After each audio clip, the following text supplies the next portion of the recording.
ఎందరో త్యాగమూర్తుల త్యాగఫలం ఆంధ్ర రాష్ట్రం.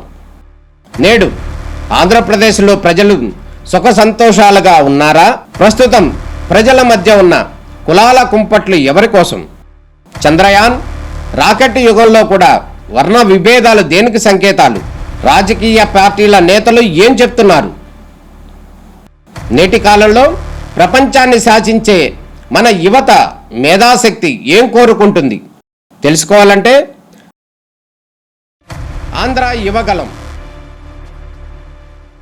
ప్రజల మాటే మా నోట.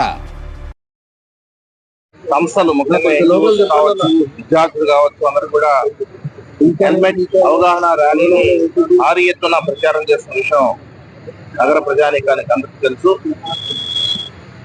ఈ రహదారి భద్రతా మాసోత్సవాల్లో ముఖ్యంగా హెల్మెట్ అనేది కాన్సెప్ట్ గా తీసుకోవడం జరిగింది. హెల్మెట్ ధారణ అనేది ఎంత ఇంపార్టెంట్ తెలియజేస్తూ అన్ని సంస్థలు కూడా ప్లకార్డ్స్ కావచ్చు, లేదంటే హోర్డింగ్స్ కావచ్చు, వివిధ కళారూపాల్లో ఈరోజు ప్రజలను చైతన్యవంతం చేస్తూ, మరొక వైపున పోలీస్ శాఖ భారీ ఎత్తున ఈ హెల్మెట్ డ్రైవ్ ఏర్పాటు చేసి ముందుకు పోతున్నాం. అందులో భాగంగా రీసెంట్ గా ఈ బెంచ్ సర్కిల్ లో అసలు ఎంతమంది హెల్మెట్ ధరిస్తున్నారు, డ్రైవ్ స్టార్ట్ అయిన తర్వాత ఎంతమంది హెల్మెట్ ధరిస్తున్నారు అన్న విషయాన్ని మనము కెమెరాస్ ద్వారా, సీసీ కెమెరా అనలిటిక్స్ ద్వారా అనలైజ్ చేస్తే మనకు 84.2% హెల్మెట్ ధరిస్తున్నారు అన్న విషయం వెలుగులోకి వచ్చింది. అయితే వేరే రోడ్స్ ఏదైతే ఉందో, ఏలూరు రోడ్ లో కావచ్చు, లేదంటే ఏఎస్ నగర్ లో కావచ్చు, లక్ష్మీ నగర్ లో కావచ్చు, ఇక్కడ కొంత తక్కువగా ఉంది, హెల్మెట్ ధారణ అనేది కొంత తక్కువగా ఉంది. అందుకే డ్రైవ్ ని కంటిన్యూ చేస్తాము. ఎటువంటి పరిస్థితుల్లో ప్రజల భద్రతకి మేము బాసటగా ఉండాలని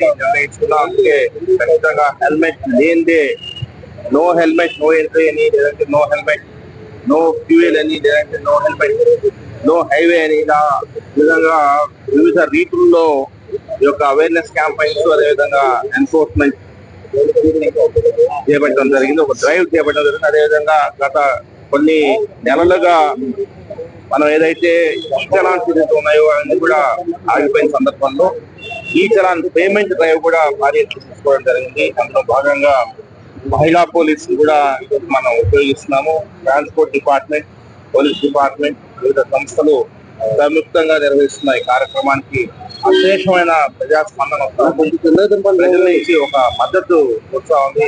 ఎందుకంటే హెల్మెట్ డ్రైవ్ కానీ ఏదైనా ఈ చలాన్స్ అన్నప్పుడు కొంత వ్యతిరేకత వస్తున్నారు. కాబట్టి ఒకసారి మన వినూత్నంగా మన ప్రజల నుంచి చాలా సంపూర్ణమైన మద్దతు లభిస్తా ఉంది. ఎందుకంటే ఒక కల్చర్, సేఫ్టీ కల్చర్ అనేది డెవలప్ కావాలనేది మా అభిమతం.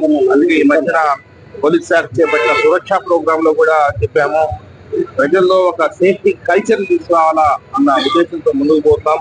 అది రోడ్ సేఫ్టీ కావచ్చు, లేదంటే సైబర్ సేఫ్టీ కావచ్చు, లేదంటే క్యూస్ నిలబడడం కావచ్చు, ఏ సందర్భంలో అయినా సరే కూడా ఒక కల్చర్, సేఫ్టీ కల్చర్ ని వాళ్ళలో ఇన్వైట్ చేస్తూ, ఇన్కల్కేట్ చేస్తూ, ప్రజల్లో ఇన్కల్కేట్ చేస్తూ ఎందుకంటే మనము ఆంధ్రప్రదేశ్ నడిబొడ్డును ఉన్నాము, రాజధానిలో ఉన్నాము.